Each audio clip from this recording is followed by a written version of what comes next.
Assalamualaikum warahmatullahi wabarakatuh. Alhamdulillahi rabbil alamin, wa bihi nasta'in ala umuri dunya waddin. Summa salatu wassalam ala khairi man ba'athahu Allah rahmatan lil alamin, sayyidil anbiya'i wal mursalin, Rasulillah Muhammad sallallahu alaihi wasallam wa ala alihi wa ashabihi ajma'in. Allahumma 'allimna ma yanfa'una wanfa'na bima 'allamtana wa zidna ilma innaka antal alimul hakim. Wa ba'd.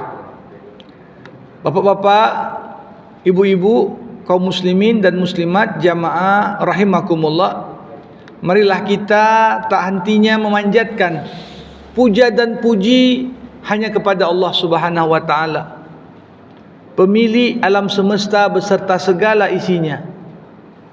Dialah Tuhan yang Maha menciptakan segala apa yang ada, dari apa yang dapat kita lihat dan apa yang tak mampu untuk kita lihat. Semoga dengan senantiasa memanjatkan puja dan puji syukur kepada Allah, kita mampu untuk mensyukuri nikmat-nikmat yang Allah anugerahkan pada kita. Selawat berangkaikan salam kita hadiahkan kepada Rasulullah Muhammad sallallahu alaihi wasallam. Allahumma salli wa sallim wa barik alaih. Harapan kita semoga kita dapat mengamalkan sunnah-sunnah Nabi, menjemput kebahagiaan hidup di dunia dan keselamatan di akhirat. Bapak Ibu rahimakumullah, di jumpa kita pada pekan yang lalu telah sama kita kaji hingga ayat ke-186 dari surah Al-A'raf. Allah Subhanahu wa taala mengajak kita untuk melakukan kontemplasi, merenungkan, memperhatikan apa-apa yang ada dalam kerajaan Allah, baik di langit maupun di bumi. Awalam yanzuru fi malakutis samawati wal ard wa ma khalaqallah min syai'. Tak ada satupun dari makhluk yang tercipta kecuali pada makhluk itu tercermin tanda-tanda keagungan dan kebesaran Allah. Tentunya ketika manusia senantiasa ingat Allah, ini akan mengingatkan kita bahwasanya momentum kembalinya kita kepada Allah, ajal kita menandakan berakhirnya kehidupan sementara di dunia ini akan senantiasa hadir dan kita merasa dekat dengan kematian. Problem yang paling banyak dialami orang ketika mereka lupa sama Allah, mereka lupa keberadaannya di dunia ini hanyalah sementara. Orang yang terus memikirkan masa depan tapi mengabaikan masa depan yang pasti, itulah kematian. Maka di saat itu kita pun menyimpang dari bimbingan Allah. Karenanya Allah Subhanahu wa taala menegaskan, modal paling penting selamat hidup di dunia apa? Man yudlilillah fala hadiyalah. Kalau Allah sudah sesatkan manusia, dan ketika Allah putuskan untuk menyesatkan kita, tentunya tidak mungkin Allah menyesatkan tanpa ada hikmah dan tujuan. Tak mungkin Allah Subhanahu wa taala menyesatkan hambanya karena Allah ingin mencelakakan hambanya. Tidak. Pengertian siapa yang Allah sesatkan di sini? Mereka yang justru meminta kepada Allah agar disesatkan, karena mengabaikan apa yang Allah perintahkan, mengerjakan apa yang Allah larang. Justru mereka mencari pembenaran demi pembenaran untuk kemudian berpaling dari Allah. Maka dari itu Allah katakan, siapa yang tak mau hidayah, siapa yang tak mau menjemput hidayah, bukan hanya dia tidak akan mendapatkan hidayah dari Allah, tapi dia akan terus terombang-ambing dalam kesesatannya.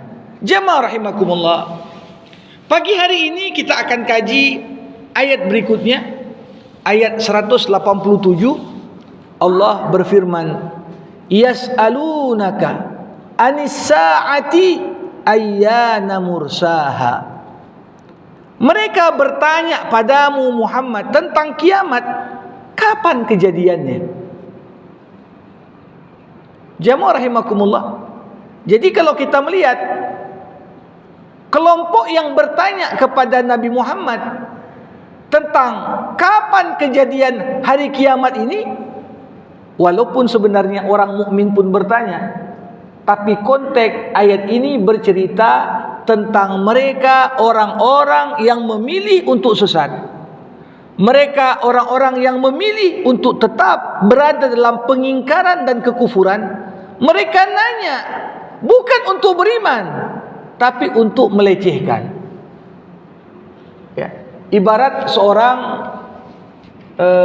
orang tua bilang sama anaknya, nak jangan buat begini nak. Datang si anak bilang, kapan ayah buat begini? Seakan-akan dia nantang, kok lama kali kiamat tuh? Kau janjikan kiamat, kapan kiamat? Nah di sini tentunya apa yang diistilahkan dalam bahasa agama dengan juhud. Juhud artinya apa? Pengingkaran yang sudah sampai pada puncaknya. Jadi mau ditausiahkan panjang lebar tak akan bermanfaat. Mereka bertanya dalam konteks ingin mencelamu, ingin memperolok-olokmu. Kau selalu cerita kiamat Muhammad. Kapan kiamat itu? Yas'alunaka anis sa'ati ayyana mursaha. Kapan kiamat? Sama seperti banyak ayat bercerita di saat Nabi Muhammad menyampaikan ancaman Allah kepada kelompok yang kafir, mereka justru mengatakan, kok lama kali pun turun ancamanmu itu? Sekarang turunkan azab, kami siap katanya.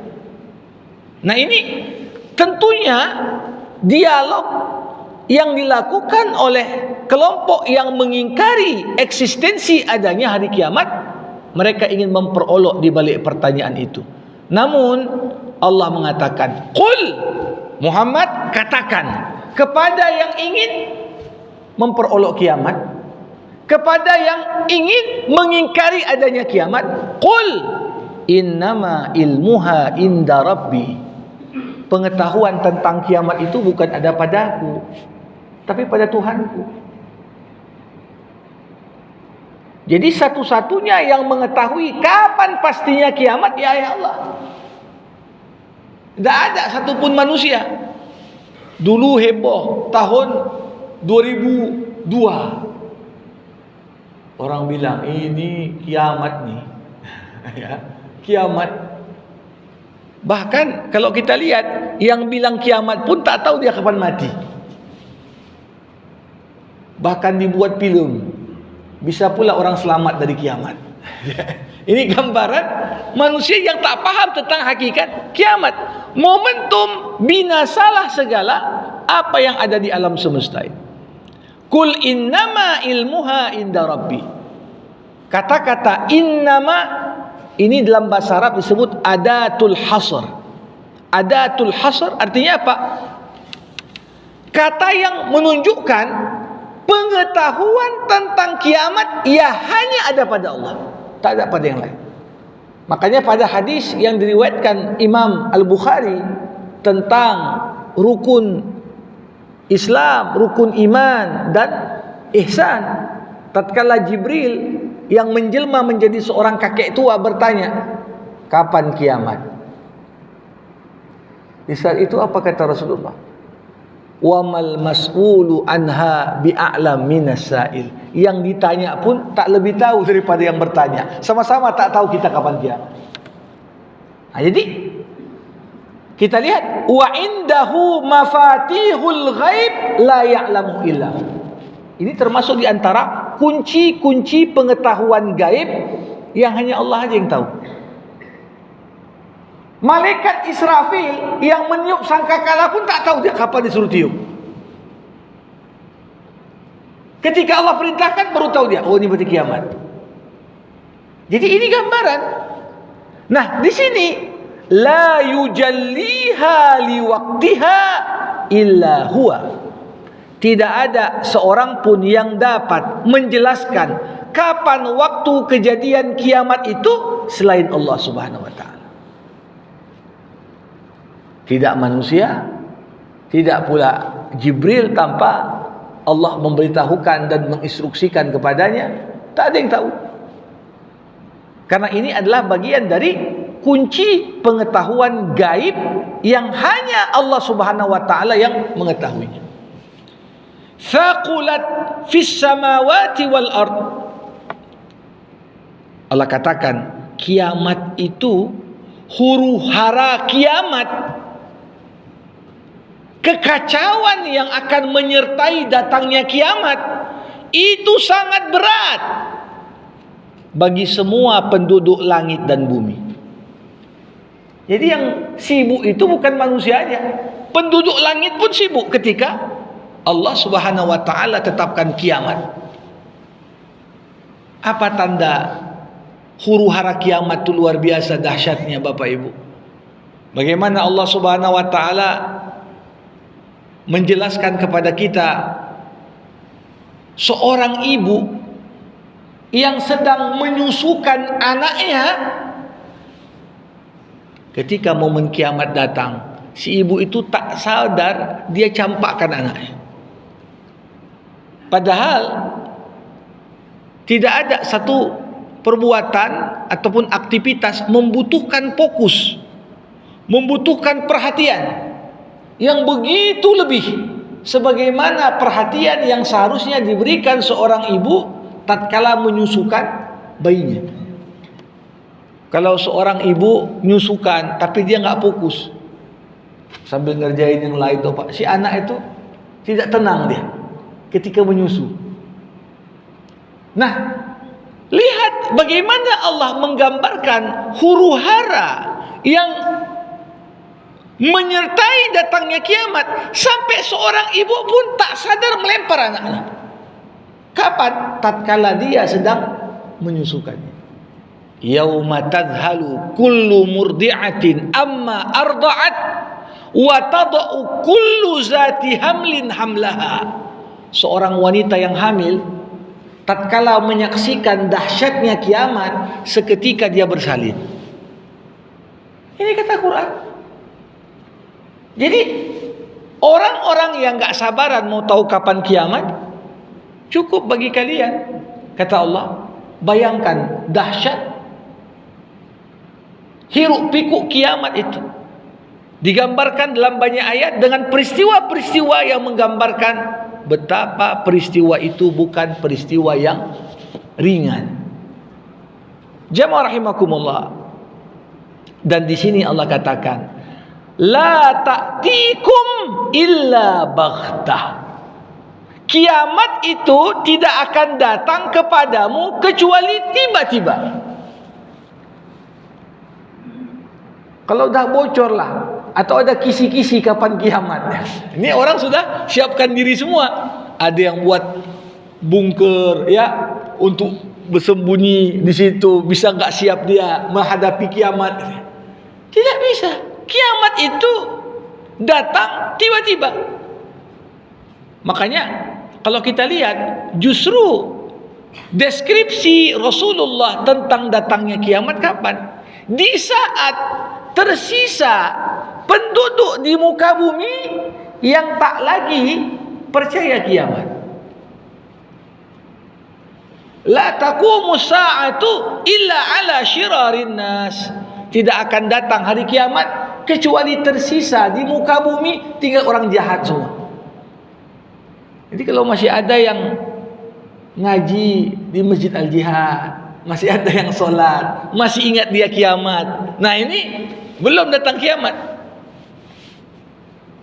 La ta'tikum illa baghtah. Kiamat itu hanya akan datang secara tiba-tiba. Tidak ada persiapan. Orang bahkan tak terbayang kapan kiamat itu. Datanglah kiamat di momen tersebut.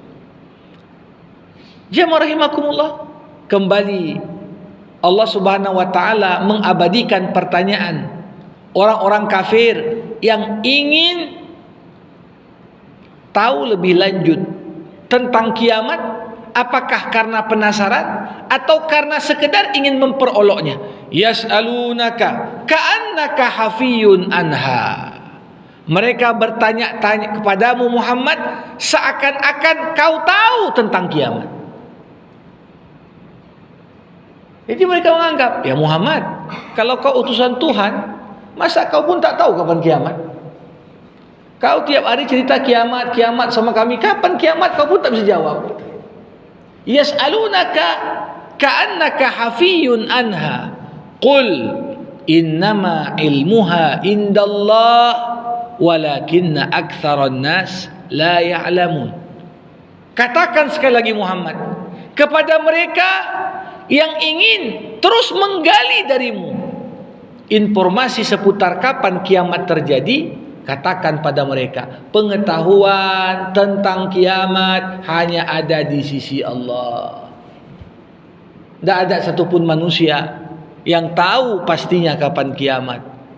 Walakinna aktsaran nas la ya'lamun. Kebanyakan manusia tidak tahu. Kebanyakan manusia tak tahu. Tak tahu kapan kiamat dan tak tahu bahwasanya yang hanya mengetahui kapan kiamat hanya Allah. Jamaah rahimakumullah. Makanya kalau kita perhatikan, salah satu ciri sekte-sekte yang menyimpang dan sesat, selalu sekte itu mengklaim pemimpinnya tahu yang gaib, tahu kapan kiamat, memiliki pengetahuan langsung dari Tuhan. Ngaku dia, saya video call sama malaikat, saya baru ngomong sama Allah, dia. Nah, tentunya ini ayat yang cukup menjadi landasan kepada kita untuk mengingkari ratusan, ribuan, bahkan jutaan kisah-kisah yang lebih dekat untuk kita anggap sebagai dongeng daripada sebuah informasi yang dapat dipertanggungjawabkan. Karena sesungguhnya pengetahuan tentang kapan kiamat tiba itu hanya ada di sisi Allah. Kalaupun Nabi Muhammad sallallahu alaihi wasallam tahu ciri-ciri, tanda-tanda datangnya kiamat, tanda kecilkah, tanda besarkah, itu juga tak keluar dari apa yang Allah Subhanahu wa taala ajarkan kepada Nabi Muhammad. Jadi yang diberikan kepada kita apa? Informasi tentang tanda-tanda kiamat. Tanda kiamat kecil, tanda kiamat besar. Tanda kiamat kecil banyak sekali. Sudah hampir semua yang dikatakan Rasulullah tentang tanda kiamat kecil nampak eksis di hadapan mata kita. Ini menggambarkan apa? Kedekatan kita dengan momentum datangnya kiamat dekat secara relatif. Dekat. Sedangkan Nabi mengatakan, bu'ithu ana wasa'atu kahataini. Aku diutus, jarak kita dengan kiamat seperti dekatnya telunjuk dengan jari tengah ini. Artinya dengan diutusnya Nabi Muhammad sebagai Nabi dan Rasul saja, jarak kita dengan kiamat sebenarnya dekat. Padahal Nabi diutus 14 abad yang lalu. Karena dekat jauh itu relatif. Apalagi dikatakan tadi, datangnya kiamat itu secara tiba-tiba. Ya? Kalau dikatakan kiamat dekat, Ustaz, ya dekat. Apa besok? Wallahu a'lam, enggak ada yang tahu. Tapi tentunya lewat deskripsi Rasulullah Muhammad SAW, ya, kita masih menunggu kebangkitan Islam berikutnya. Dan kiamat itu tidak akan datang kecuali setelah masa kebangkitan Islam berikutnya berakhir dan tak tersisa di muka bumi kecuali tinggal orang-orang jahat. Satu persatu syiar agama mulai hilang. Dikatakan syiar agama yang paling awal dan yang paling akhir hilang itu tentang solat. Sampai dikatakan di momen akan menjelang kiamat, orang ingat kata-kata la ilaha illallah, tapi mereka tak tahu apa maknanya, apa maksudnya. Ku dengar ini dari kakekku dulu ada kata la ilaha illallah, tapi aku tak tahu artinya apa. Ini potret gambaran bagaimana gap dan jarak pemisah antara kita dan momen itu. Tapi tentunya wajib bagi orang yang beriman untuk senantiasa menghadirkan datangnya kiamat dekat di pikirannya. Makanya kenapa kita di malam Jumat dan Jumat suruh baca Al-Kahfi, sebagian berkembang di masyarakat, ya, kita biasa baca surah Yasin. Yasin cerita tentang kematian. Al-Kahfi cerita tentang fitnah akhir zaman, kiamat. Dan dikatakan dalam beberapa riwayat sahih, tidak akan datang hari kiamat kecuali pada hari Jumat. Jadi ini hal-hal yang kemudian informasi tambahan. Walaupun tak tahu Jumat yang mana, tapi ya Rasulullah mengatakan hari Jumat. Ini juga bagian dari apa yang Allah informasikan pada Nabi. Tapi detailnya tahun berapa, tanggal berapa, bulan apa, jam berapa, tidak ada yang tahu. Jadi apa yang disampaikan Nabi tentang tanda kecil, tanda besar dari datangnya kiamat ini juga tak lepas dari informasi yang Allah Subhanahu wa taala infokan kepada Rasulullah Muhammad sallallahu alaihi wasallam. Bapak Ibu rahimakumullah, ayat berikutnya ayat 188 ini ayat yang sangat penting sekali dalam meluruskan akidah kita semua. Ketidakpemahaman kita terhadap ayat yang akan dikupas ini yang mengakibatkan lahirnya begitu banyak takhyul dan khurafat dalam hidup. Apa kata Allah? Qul, katakan Muhammad kepada umatmu, apa yang aku katakan ya Allah? La amliku li nafsi naf'an wala darran illa ma syaa Allah. Katakan Muhammad, aku tak memiliki kuasa mendatangkan manfaat, menolak mudarat bagi diriku kecuali apa yang Allah kehendaki. Jadi Nabi saja tak bisa mendatangkan manfaat untuk dirinya, menolak mudarat untuk dirinya, apalagi mendatangkan manfaat untuk orang lain. Kalau untuk dirinya sendiri pun tak bisa dia, apalagi mendatangkan manfaat untuk orang lain. Makanya apa kata Rasulullah kepada putri yang begitu dicintainya? Siapa? Fatimah. Dari 7 putra putri Rasulullah, yang paling mirip wajahnya dengan Rasulullah Fatimah. Istilahnya inilah fotokopi Rasulullah, paling mirip. Tapi apa kata Rasulullah kepada putrinya? Wahai Fatimah, putri Muhammad, aku tak bisa memberikan apapun untukmu. Kalau lambat amalmu, maka nasabmu takkan mempercepatnya. Ini kata Rasul.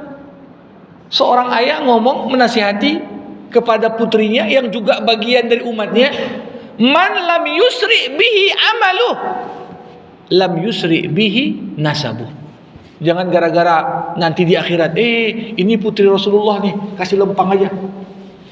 Kalau zaman sekarang anak presiden mudah dia, menantu presiden mudah dia, semua jalan terbuka.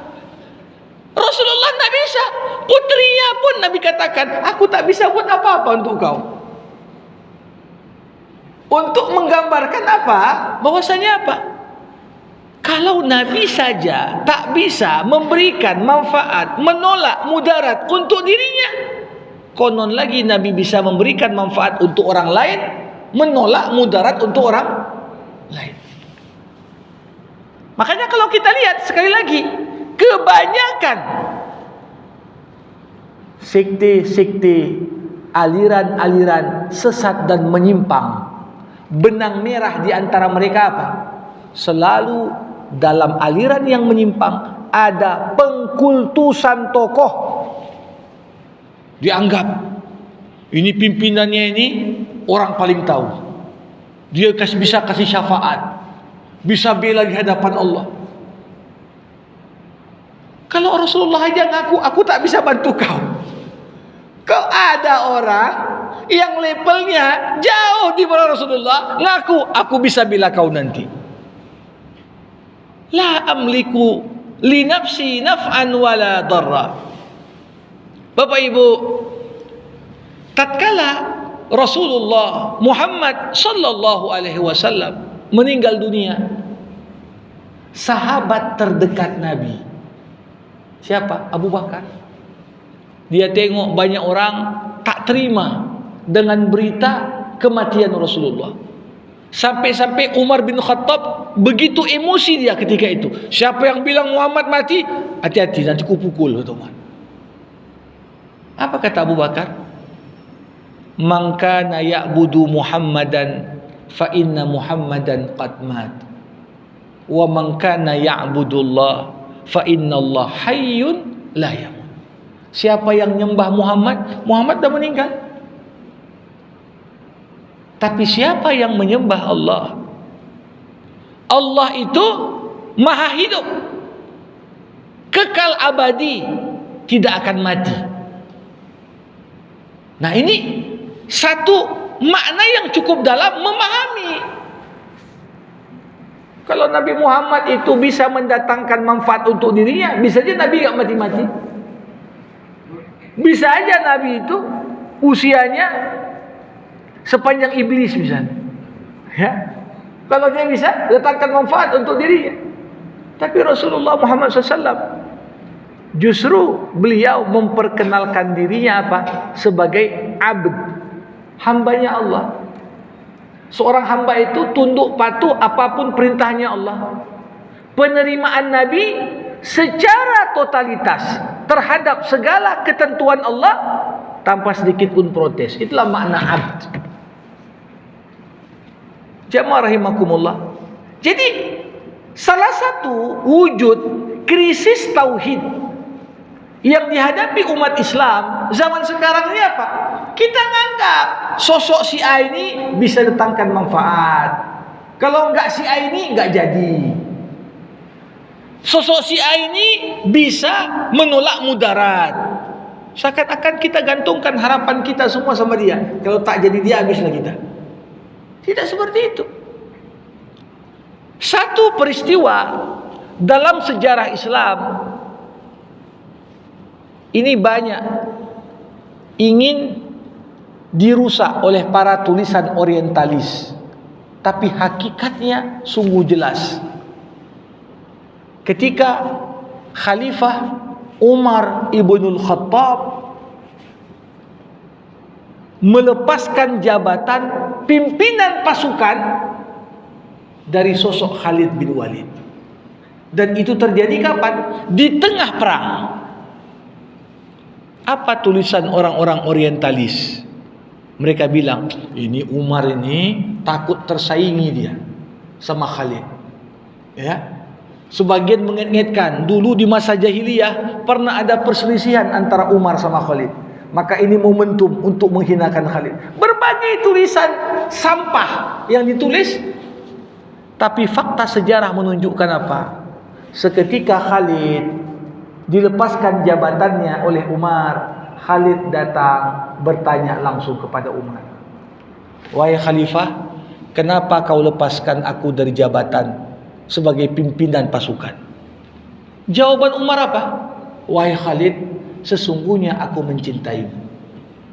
Ditanya lagi oleh Khalid, karena tak puas dengan jawaban itu, wahai Khalifah, kenapa engkau copot jabatanku sedangkan aku sedang di medan perang?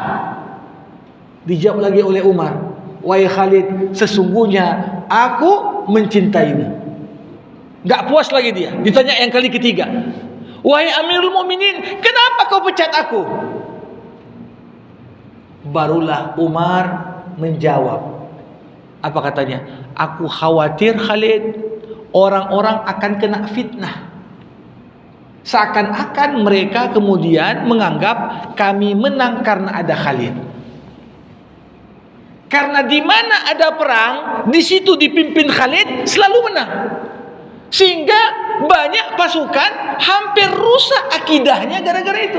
Mereka menganggap, oh kalau pimpinan kita Khalid udah pasti menang lah itu.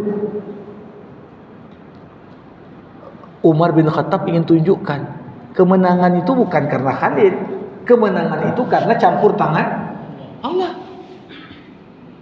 Nah, apa yang dilakukan oleh Umar bin Khattab sejalan dengan ayat ini.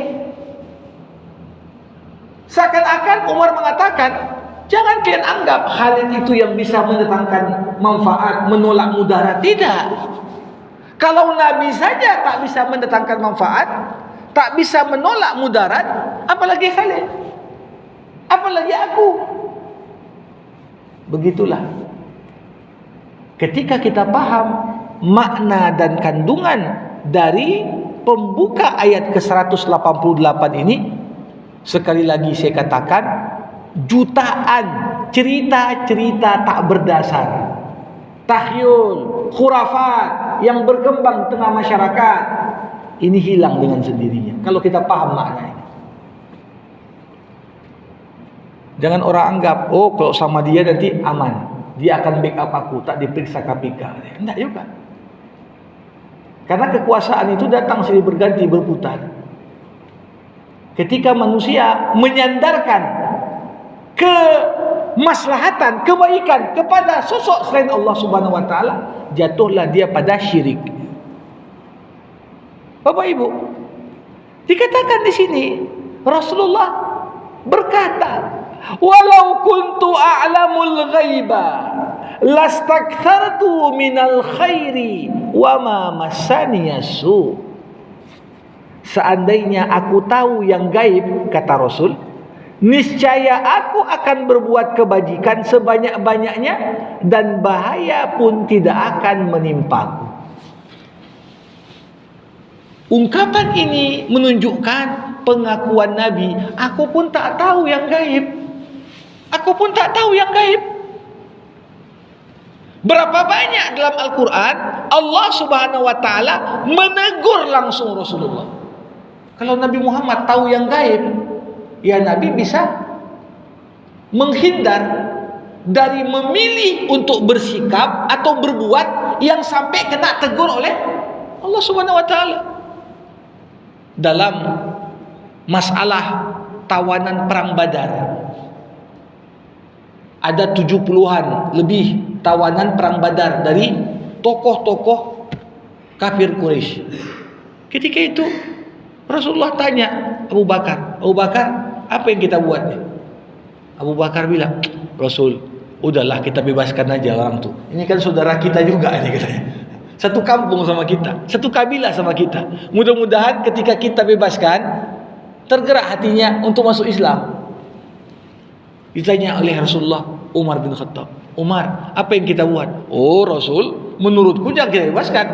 Suruh aja masing-masing saudara motong leher saudaranya yang lain, supaya jangan tersisa sedikit pun dalam hati orang yang beriman kecenderungan membela orang kafir.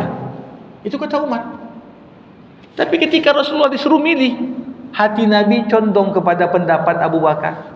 Dipilihnya lah pendapat Abu Bakar. Yang terjadi apa? Malamnya turun ayat. Allah Subhanahu wa ta'ala menegur Rasulullah. Kok kau pilih pendapat itu? Sekiranya Nabi Muhammad tahu yang gaib, tahu apa yang Allah mau, pasti dia nggak akan memilih satu keputusan yang membuat kemudian Rasulullah malah kena tegur. Kan begitu? Berapa banyak ayat teguran dalam Al-Quran? Sekali lagi menunjukkan apa? Seperti kata Rasulullah, aku tak tahu yang gaib. Karenanya jamaah rahimakumullah,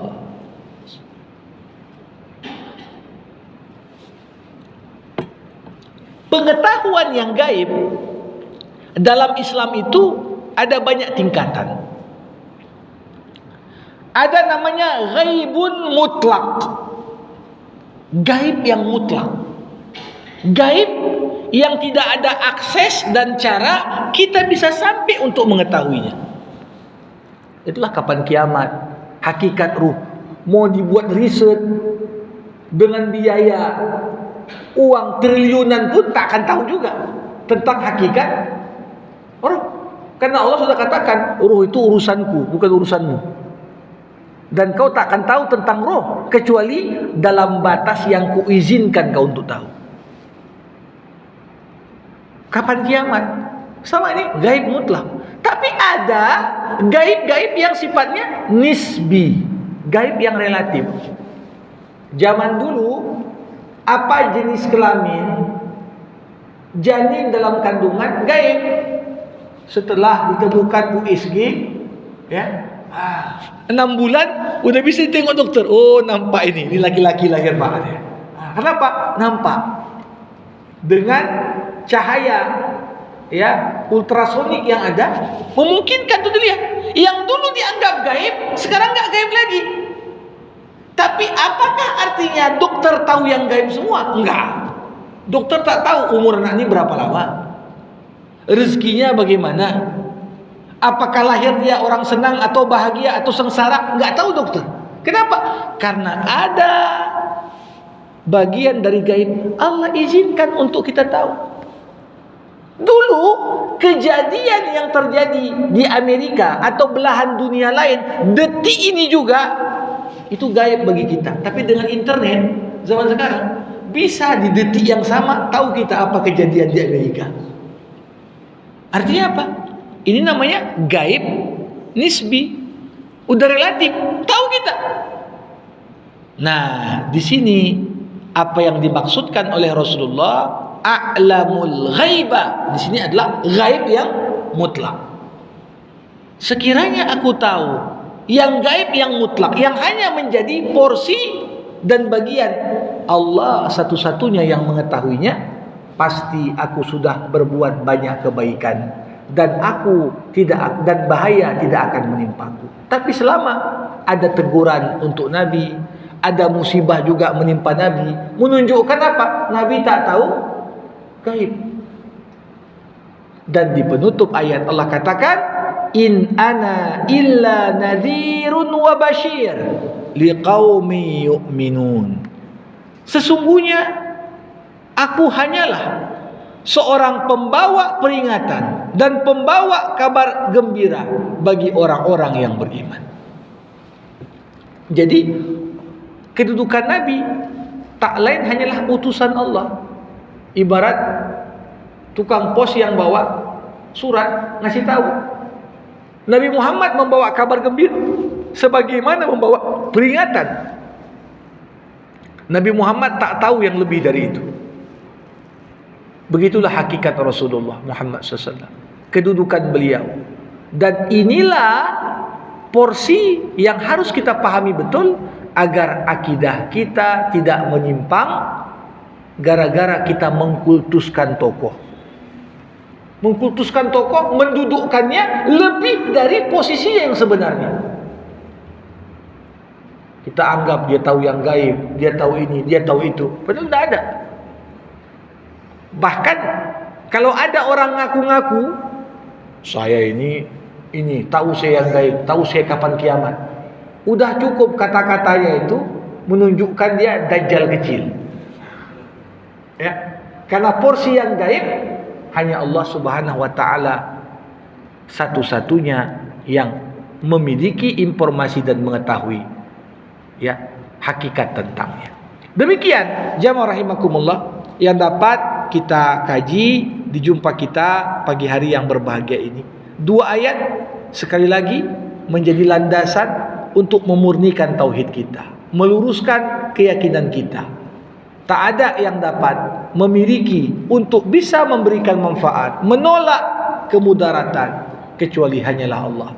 Bahkan Nabi Muhammad pun tak tahu yang gaib, kecuali hanya dalam batasan-batasan yang Allah izinkan untuk Nabi untuk mengetahuinya. Itulah yang diinformasikan Nabi kepada kita dalam bentuk berita mengenai tanda-tanda kiamat, baik yang kecil maupun yang besar. kul in muha inda rabbi. Pengetahuan tentang itu ya di sisi Tuhanku. La yujalliha liwaqtiha illahu. Tidak akan dinampakkan kapan kiamat itu kecuali oleh Allah sendiri. Mudah-mudahan bermanfaat. Demikian kita buka kesempatan tanya jawab sebelum saya tutup dengan doa. Silakan. Waalaikumsalam warahmatullahi. Kan salah satu tanda-tanda kiamat itu semakin dekat dan juga segera kiamat adalah, kalau masalah saya adalah hilangnya apa? Apa maksud pemahaman dari itu? Apakah yang seperti Ustaz katakan tadi, semakin sedikitnya orang-orang soleh, hilangnya orang-orang soleh itu tadi, ataukah seperti apa? Dan kedua, kalau kita lihat sekarang, apakah juga seperti yang dikatakan tadi adalah bahwa mushaf itu kan sekarang nyaris sudah bisa dikatakan ditinggal. Orang lebih cenderung kepada handphone, ya, melihat di handphone, membaca handphone, walaupun dia berada di masjid, ketimbang dia ambil mushaf, dia lebih memilih membaca Quran di handphone. Apakah itu juga bagian dari bentuk tanda-tanda akhir kiamat, ataukah seperti apa? Jadi saya perlu betul mengetahui apa pemahaman dari hilangnya Quran sebagai tanda Ya. tanda dekatnya. Assalamualaikum warahmatullahi wabarakatuh. Jamaah rahimakumullah. Redaksi yang digunakan dalam hadis tentang tanda kiamat bukan disebutkan hilangnya Quran, tapi diangkatnya Al-Quran. Kata-kata diangkatnya di sini maknanya apa? Boleh jadi fisik Al-Quran itu yang tertulis ada, maukah berbasis kertas ataukah berbasis digital, boleh jadi ada. Tapi boleh jadi apa yang menjadi Al-Quran itu sendiri diabaikan dan tidak dipedulikan, bahkan terkesan tak dipahami maknanya. Seperti yang saya katakan tadi, dalam hadis dikatakan di antara orang yang hidup nanti saat datangnya kiamat, mereka tahu tentang kata-kata la ilaha illallah, tapi tak paham maksudnya. Apa la ilaha illallah? Ini kakekku dulu pernah bilang la ilaha illallah, tapi aku gak ngerti lagi entah apa itu. Nah, dengan kondisi kita lihat sekarang, apakah orang baca dari HP meninggalkan mushaf? Ya, ini saya kira Quran itu disebut dengan Quran karena tertulis. Mau di atas kertas, mau di HP, itu tetap Quran. Adab kita membaca bahkan dari HP sekalipun, dari komputer sekalipun, ya tetap alla yamassal Quran illa tahir. Janganlah kau sentuh Quran kecuali kau dalam kondisi suci. Tetap adab itu sama, mau apapun medianya. Tapi lebih dari kepada maknanya itu, fisik Quran ada, tapi orang-orang jauh dari pemahaman tentangnya, nggak tahu apa-apa tentangnya, atau bahkan Quran itu ya sekedar diletak saja, tak ada lagi yang ngerti maknanya. Nah, ini bisa kita lihat satu sisi, ya, kenapa bisa terjadi? Salah satunya adalah dikatakan Nabi, Allah tidak mencabut ilmu agama dengan mencabut ilmu agama dari hati dan pikiran para ulama. Tapi Allah mencabut pemahaman ilmu agama ini dengan mewafatkan para ulama. Yang ahli-ahli Quran satu persatu wafat. Problemnya apa? Meninggal ulama A, gak ada gantinya. Kalau meninggal penyanyi A, banyak dibuat idol tiap tahun, ya. Kira-kira ada nggak acara? Oh, ini ulama idol, kan nggak ada, ya, untuk mengkader, ya. Kalaupun ada, ilmunya tidak selevel dengan yang meninggal. Lambat laun apa kata Rasulullah? Ketika tak ada lagi ulama, maka orang angkat yang bukan ulama sebagai ulama. Yang aneh-aneh didatuk dia sebagai ulama. Ketika ditanya tentang agama, dia fatwa dan berbicara tanpa ilmu. maka dia sesat lagi menyesatkan. Ini kata Rasulullah. Jadi maknanya apa? Ini perlu untuk kita bergerak bersama. Ya. Kalau perlu ada program satu rumah satu ulama. Begitu dia. Ini saya sering keluhkan. Ya, kadang-kadang orang tua anaknya misalnya 4 atau berapa. Ditengok mana anak paling bandel, ini yang masuk pesantren. Sedangkan mana yang pandai, masuk ke dokteran, ini dokternya. Atau belajar bisnis. Atau belajar ilmu-ilmu. Mana yang bandel, apa? Kau masuk apa? Saya sampaikan cerita ini guru saya. Sekarang usia beliau sudah 90 tahunan.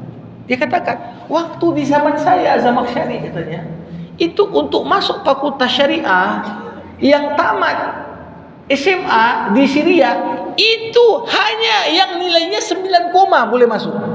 Artinya standar fakultas syariah di atas fakultas kedokteran zaman itu. Sekarang mana yang tak diterima tempat lain, disitulah masuk syariah. Kemudian kita berharap lahir Ghazali baru, Rahil Syafi'i baru, ya nggak mungkin lah. Orang inputnya aja sudah sisa, gimana berharap dia?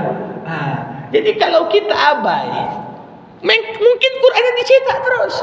Ada platform digital, ada platform tak apa lagi bentuknya nanti ke depan.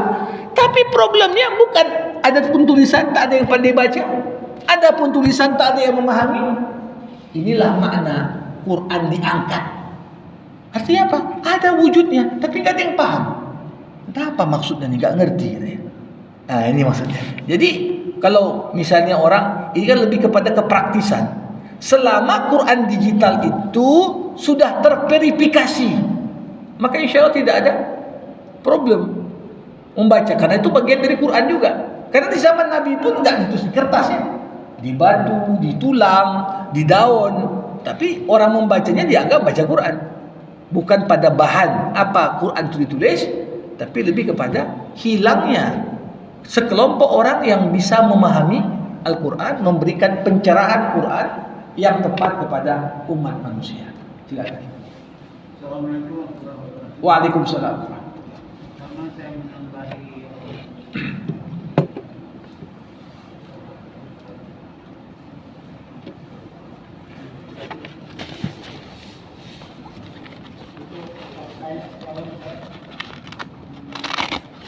saya melihat banyaknya kelompok-kelompok yang tadarus Quran tidak pun di bulan Ramadan di mana-mana, bukan di negeri kita ini saja, tetapi yang saya sampaikan tidak memahami. Sama juga artinya sudah diangkat Allah itu si Al-Quran. Kenapa dia diangkat? Apa yang dilarang oleh Allah dikerjakannya. Nanti kan memang tidak ada lagi apinya yang dibacanya Quran itu sampai satu bulan apa aman atau apa istilahnya? Khatam. Nggak ada lagi. Apa yang disuruh Allah itu tidak dikerjakan.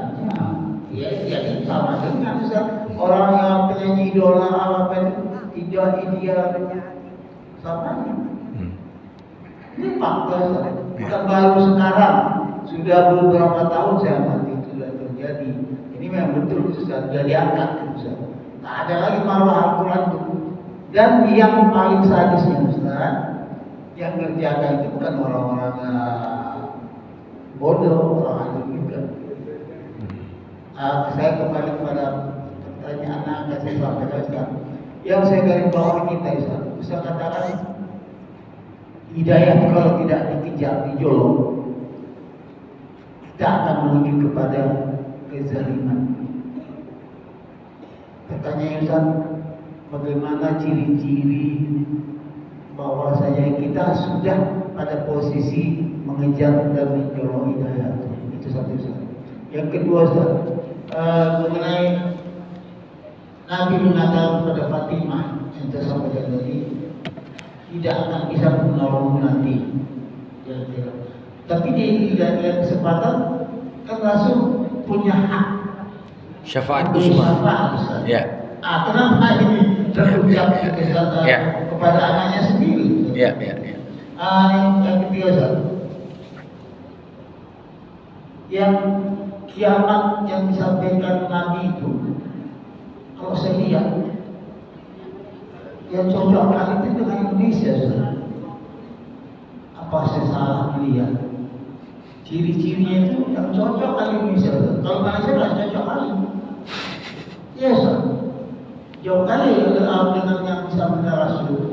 Tapi kalau Indonesia cocok kali. Pertanyaan saya, Ustaz, apakah memang Indonesia ini dibikin Allah itu seperti menjadi stereotip untuk keislaman itu, termasuk Fir'aun itu, Ustaz. Yang ditunjukkan Allah itu Fir'aun di Indonesia. Fir'aun di kepala-kepala negara lain di dunia tidak ada kayak Fir'aun Indonesia. Apa salah saya, Ustaz? Jamaah rahimakumullah. Ya, mungkin kita terkait yang terakhir ini, kita beranggapan seperti itu ya karena kita tinggal di sini. Nah, informasi kita tentang ini ya lebih dibanding informasi kita tempat lain. Tapi tentunya tidak bisa kita katakan cuma di sini saja, enggak. Ya, hampir rata yang namanya kondisi masyarakat, ya apa tak kurangnya di Mesir. Setelah presidennya itu presiden yang menggulingkan, presiden yang demokratis, gimana? Yang penuh penjara di sana pun aktivis dan tokoh-tokoh agama yang kritis. Apa bedanya? Termasuk bahkan di Arab Saudi. Jadi mungkin kita berbicara ya konteks karena kita tinggal di sini dan kita paling tahu kondisi di sini. Tapi hampir rata, ini nggak jauh beda juga. Beti lah istilah orang, beda tipis. Ya, tentunya tadi tepat kalau dikatakan bagaimana ciri orang yang justru menjauh dari hidayah dan bahkan berada dalam kesesatan. Ciri kesesatan ini paling utama bisa dirasakan dari sisi psikologi. Orang yang sesat itu selalu dihantui oleh ketakutan terhadap masa depan dan selalu diselimuti dengan kesedihan tentang masa lalu. Karenanya Allah selalu menggambarkan beda antara mukmin dengan yang tak beriman di mana? Di situ. Orang mukmin la khaufun alaihim wa lahum yahzanun. Kalau udah kaitan dengan psikologi, ini kan bisa kita rasakan masing-masing. Kadang-kadang nampak orang miskin kali, tapi hidupnya justru bahagia. Kenapa? Bahagia bersama Allah. Kita yang di luar nengok dia, susah kali bapak ini, susah kali ibu ini. Tapi dia nggak pernah merasa susah, karena apa yang dia butuhkan Allah sediakan untuknya. Di sisi yang lain, ada dia berkuasa, tapi seperti dikatakan Fir'aun tadi nggak bisa tidur malam dia. Kalau tak ku buat rencana ini nanti aku yang kena. Apa kira-kira? Walaupun nampak dikdaya sekali dia, saya yakin ketakutan yang menyelimuti orang yang jauh dari Allah itu yang membuat dia untuk tidur saja kadang-kadang perlu obat tidur. Gak ada ceritanya orang buat dosa bahagia, gak ada. Semua orang buat dosa, kafir sekalipun, dosa itu akan mengejar dia, menjadi mimpi buruk bagi dia. Hilang yang namanya ketenangan jiwa. Itu sudah cukup untuk menjadi pertanda. Ya, makanya kita perlu untuk melihat itu. Tadi yang kedua, Fatimah. Kenapa Nabi berkata pada Fatimah? Ya, untuk menunjukkan kepada sebagian orang yang justru lebih mengandalkan, oh aku kan masih keturunan Nabi ini katanya. Berarti aku boleh berbuat yang tak boleh dibuat orang. Tapi Rasulullah bilang sama putrinya, Fatimah, kau putriku. Tapi kalau amalmu enggak cepat, nasabmu tak akan mempercepat amal itu. Cerita tentang pembelaan Nabi soal syafaat uzma ini berbeda. Karena yang dapat bukan hanya yang nasab Nabi saja, semuanya dapat. Tapi jangan kemudian kita berharap, oh gara-gara aku keturunan ini berarti aku punya label berbeda dengan orang. Tidak. Siapa yang mengabaikan amalnya, tidak akan nasabnya itu mempercepatnya. Jadi satu sisi ini pengingat bagi kita. Kalau beginilah dikatakan Rasul, bahkan pada putrinya yang paling dicintainya, bahkan keturunan Rasul semuanya yang hidup dari Fatimah.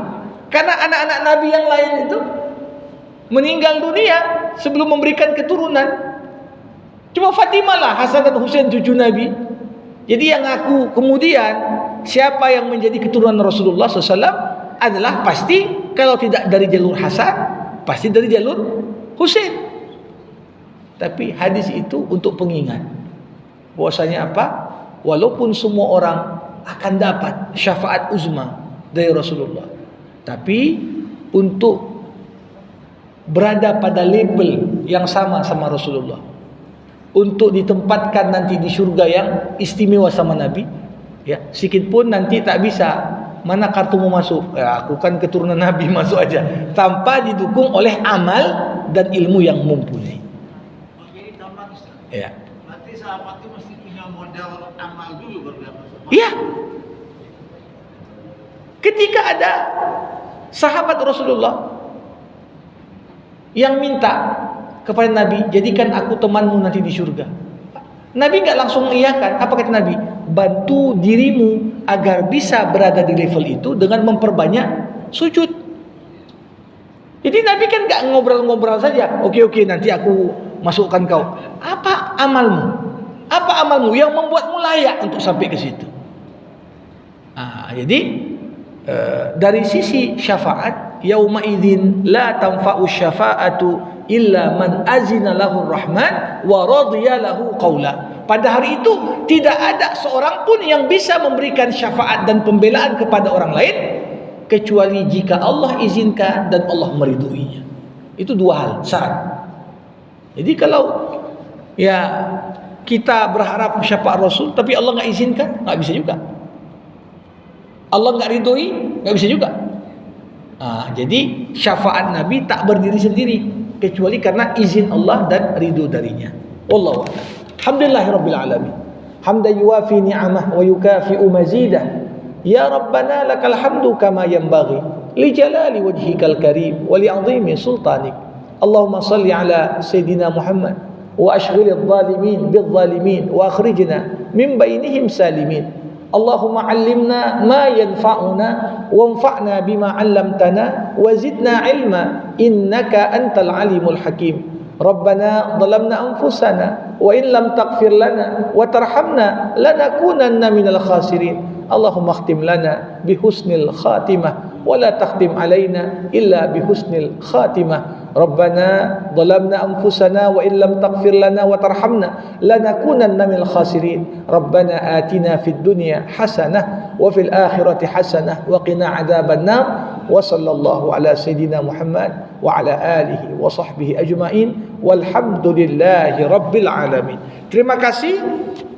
Mohon maaf atas segala kekurangan. Assalamualaikum warahmatullahi wabarakatuh.